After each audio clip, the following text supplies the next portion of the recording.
The most dangerous thing a poor country can discover is gold, oil, or rare earth metals.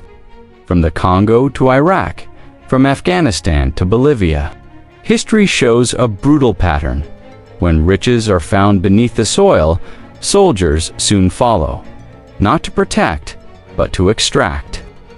According to the 2001 UN panel of experts on the illegal exploitation of natural resources in the DRC, conflict zones rich in minerals are up to 40% more likely to face long-term foreign interference. Welcome to UncoverTime. This is the untold history of mineral-rich nations killed not by poverty, but by abundance. From diamonds in Sierra Leone to oil in Iraq, wealth underground has often meant disaster above it.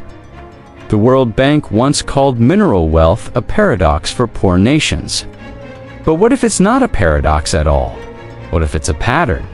In the 19th century, Britain and France scrambled not just for land, but for rubber, coal, and copper.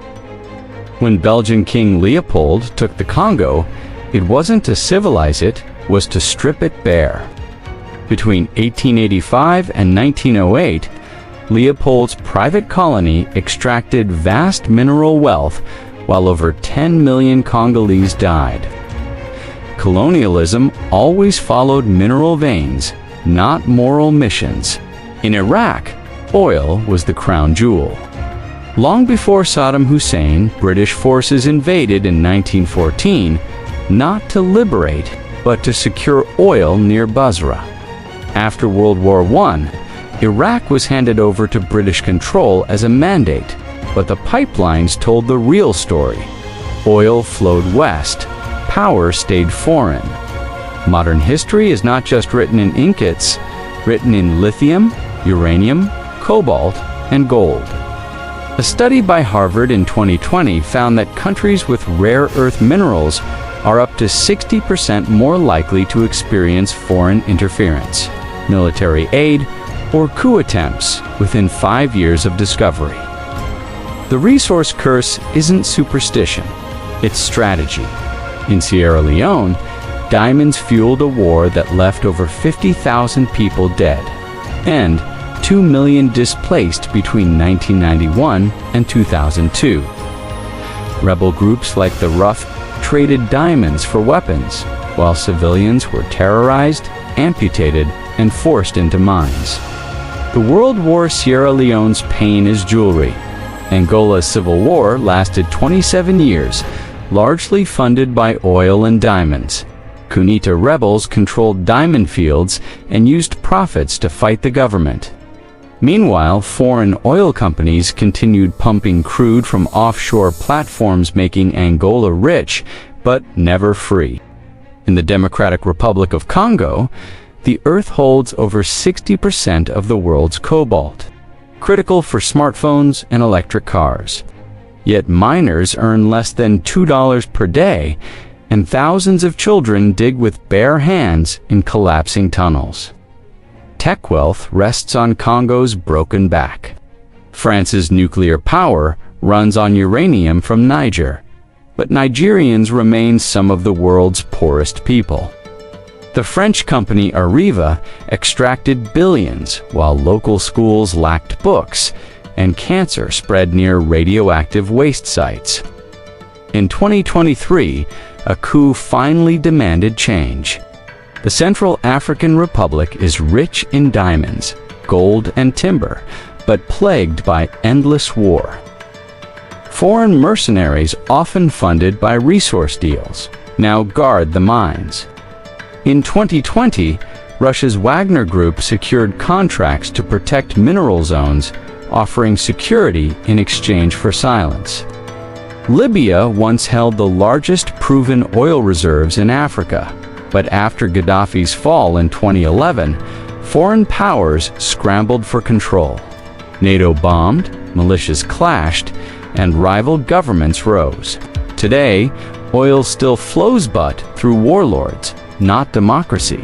The prize is still profit. South Africa's apartheid regime was backed by profits from gold and diamonds. Foreign firms like De Beers flourished while black workers toiled underground, paid pennies, beaten, and denied land. Minerals-enriched white power-ran global investors stayed silent. Zimbabwe's diamond fields were seized by the military in 2008.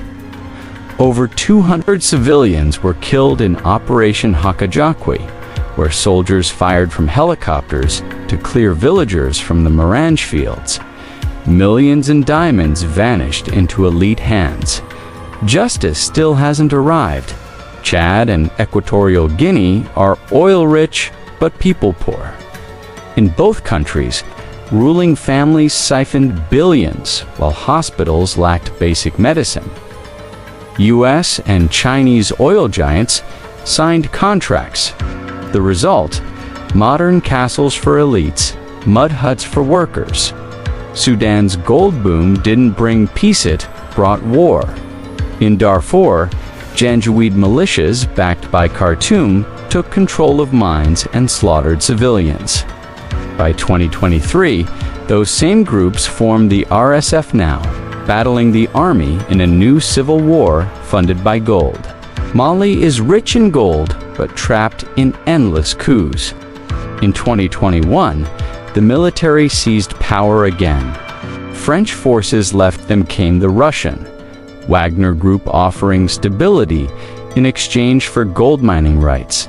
The gold leaves, the weapons stay. Gabon exports oil, manganese, and uranium. Yet in 2023, its president was overthrown, while hundreds of millions sat in offshore bank accounts.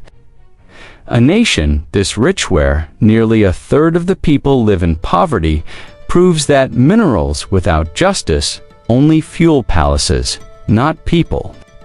Guinea has the world's largest bauxite reserves, the key to aluminum. China signed multi-billion-dollar deals, yet the profits rarely reached ordinary Guineans. In 2022, protests erupted against military rule. Again, minerals brought extraction, not liberation. Mozambique discovered huge natural gas fields in 2010.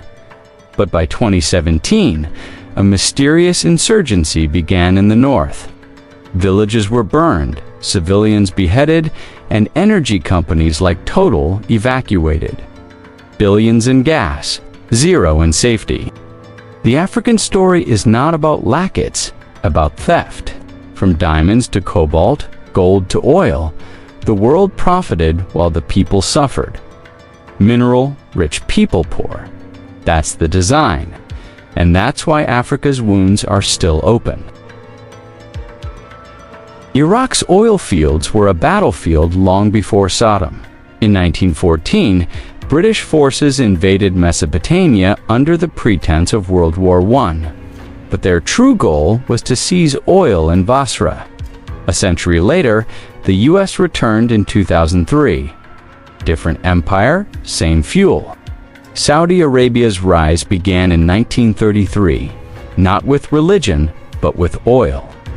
American company Aramco partnered with Ibn Saud, building a kingdom around wells, not democracy. The US-Saudi alliance traded political silence for petroleum security. In 1953, Iran's democracy was overthrown in a CIA-British coup to protect oil profits. Prime Minister Mossadegh had nationalized oil. In return, the West installed the Shah. The cost, a dictatorship backed by oil, ending in revolution. The Gulf Wars weren't just about Saddam, they were about oil. In 1990, Iraq invaded Kuwait. But beneath that was control of oil reserves and debt politics. By 1991, US forces had launched Operation Desert Storm, and a permanent military presence followed the pipelines. Syria's civil war began with protests, but oil and gas routes soon became battlegrounds. Competing pipelines through Syria, one from Iran, another from Qatar, meant every foreign power had a stake. By 2015, Russia, the US, Iran, Turkey all entered the war was never just civil.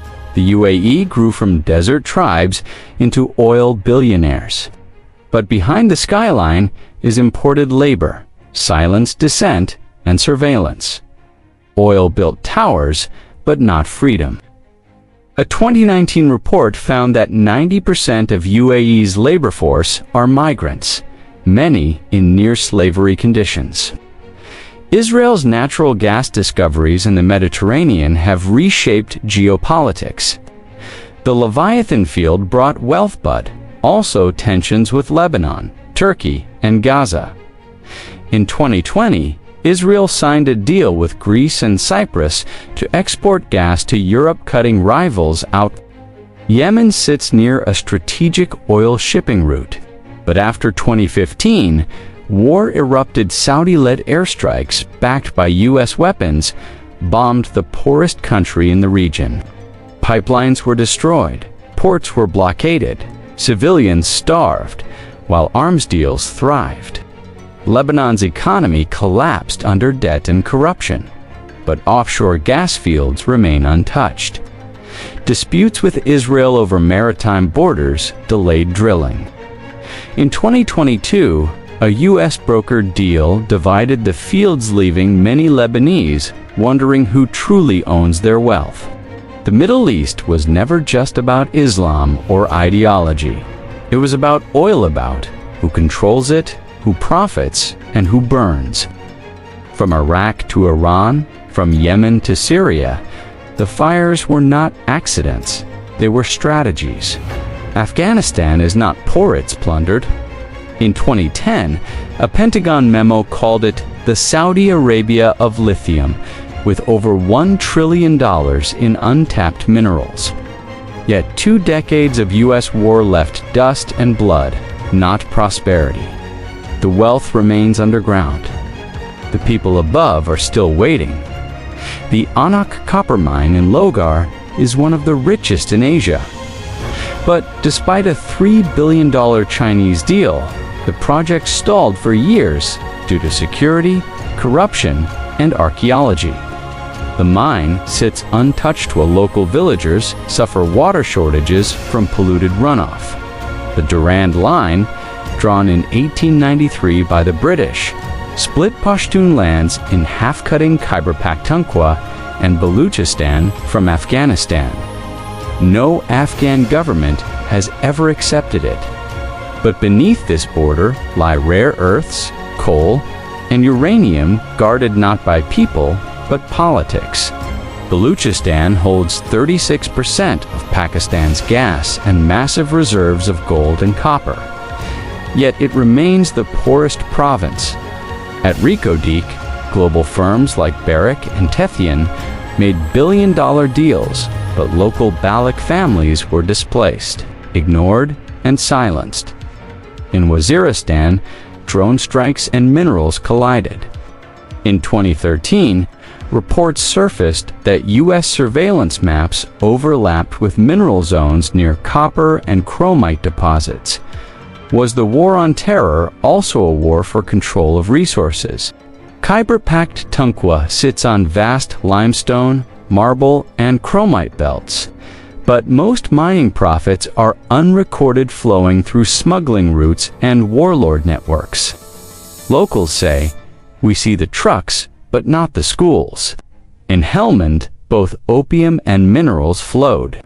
While the U.S. focused on Taliban patrols, others eyed salt, lithium, and marble. By 2020, British geologists warned that whoever controls Helmand's earth would control a region richer than anyone believed. The Chagai Hills, where Pakistan tested its nuclear bomb in 1998, are also home to uranium and copper. Beneath the patriotic slogans lies silence.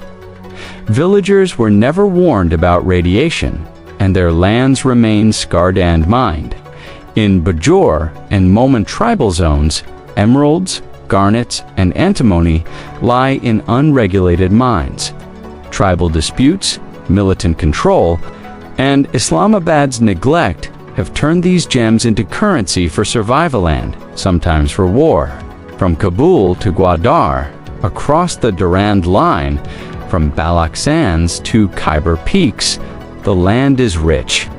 But the people remain poor, trapped between borders drawn by empires, guarded by drones, and mined by strangers. In Chile, copper is king. The country holds over 30% of the world's copper reserves, but profits have rarely reached the poor. In 1973, President Allende tried to nationalize copper and was overthrown in a CIA-backed coup. U.S. business interests was spelled in metal. Bolivia is home to the world's richest lithium deposit scheme for electric cars and smartphones. In 2019, President Evo Morales was ousted after announcing national lithium control. A new government quickly welcomed foreign mining firms.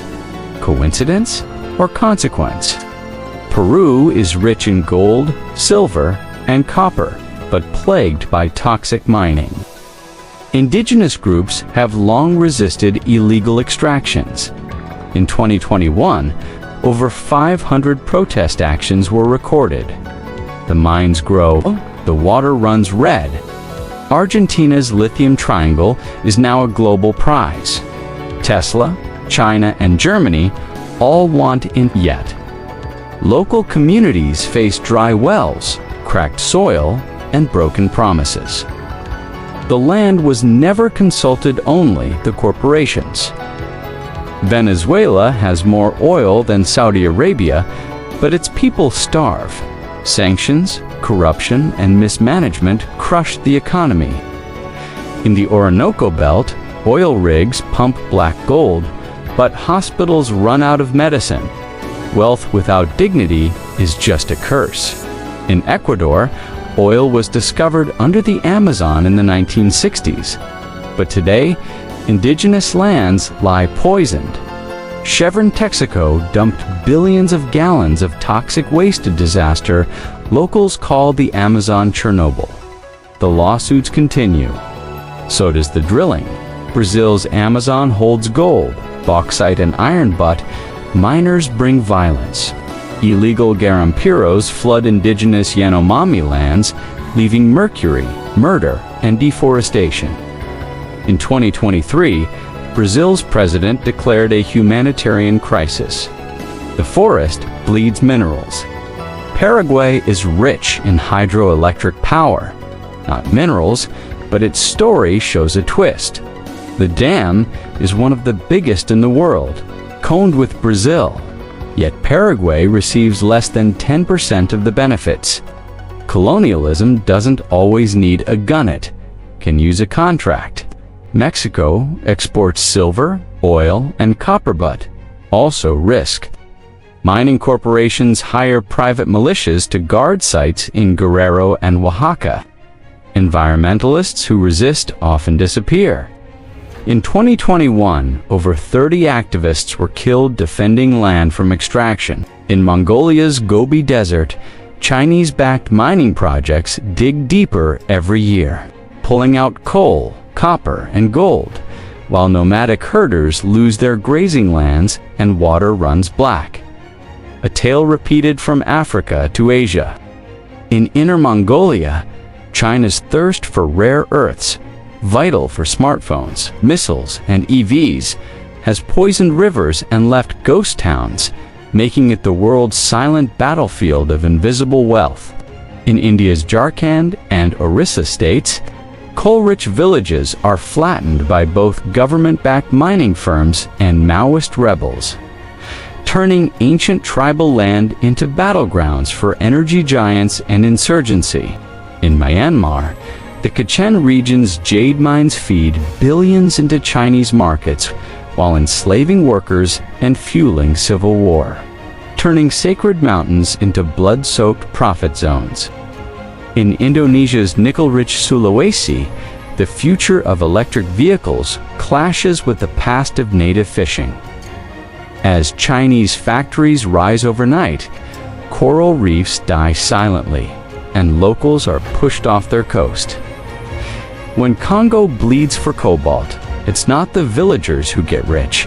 It's tech giants in glass towers from California to Shenzhen, where electric cars, smartphones, and green dreams are born from child mind. Or the World Bank and IMF claimed they'd bring development, but their loans came with chains, forcing nations to privatize mines, cut protections, and open veins of wealth to foreign companies. The mineral trade is never just business. It's guarded by soldiers, secured by drones, and blessed by unsilence. While mercenaries and defense contractors feast on every new contract signed in blood. Behind every dead country, there is often a Western mining firm listed on a London or Toronto stock exchange, profiting in silence while locals die defending their rivers and lands. They call it development, but in truth, it is empire without flags, a system where minerals move north, money flows upward, and the poorest are left beneath the dust, forgotten by history and robbed by modern kings in suits. Ukraine holds one of Europe's largest deposits of titanium, used in jets, missiles, and tanks, and nearly all of it lies in the southeast, where war scorched the land and foreign firms waited to dig once the smoke cleared. Western firms already had contracts with Ukraine to extract lithium, critical for electric cars and military batteries. But those fields fell under threat the moment Russian forces pushed east. Pipelines have always carved up Ukraine, a transit artery for Russian gas to Europe, but after war erupted, control of energy corridors became a battlefield wrapped in steel, gas, and smoke.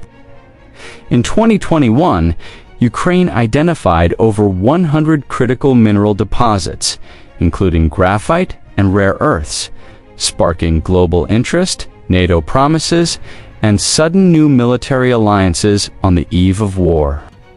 As Ukraine's minerals drew in Western interest, Russia accused NATO of economic invasion, and soon, a war began that served both military and mining ambitions behind patriotic speeches. In the end, Ukraine may lose its peace, Russia its power, and Europe its security, but the corporations circling above won't lose anything, except time between one resource war and the next. Strip the land long enough, and the land starts stripping back, with droughts, floods, earthquakes, and fires that do not care who profits, who governs, or who suffers. These aren't just wars for minerals, they're wars against memory, dignity, and the right of people to live without being sacrificed for someone else's supply chain.